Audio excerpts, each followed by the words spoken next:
Motorists across the region have faced problems because of the surface water, and the M50 in Herefordshire was closed in both directions because of water a foot deep on some parts of the carriageway as water ran off the nearby fields.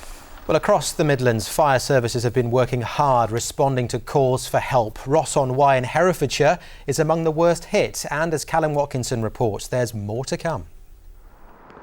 How do the people of Herefordshire cope with a month of rain in just one day?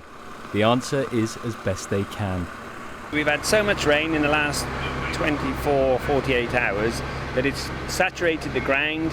We're redirecting it now from off the field and this property down the road towards the river. We're also pumping at the same time to try and drop the water level in the house, which is about 6 to 8 inches deep. The village of Amestree near Leominster flooded this morning as drains overflowed. The elderly widower who lives here had to take shelter with a neighbour, and he's not sure when he can go home. Got up at about 7:30.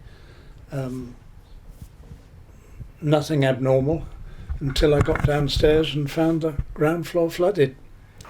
Not quite sure how people are going to rectify it and dry it out and clean it.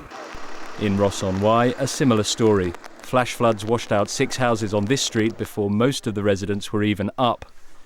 Well, I went to work 5:30 and it just started raining then. And I had a phone call at 10 to 7 to say that water was coming in. And it was all in through the door up to the top of the bottom step and then right through into the front room there. The rain ran down off Chase Woods behind these houses very, very quickly and straight into the homes and gardens along this street. It receded pretty quickly, but it's still raining here, and the residents have been told to expect another flooding out later this afternoon.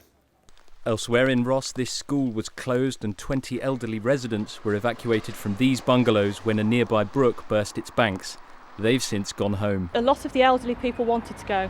They've got sandbags around the doors and everything, so the only way it's going to come in is through the drains again.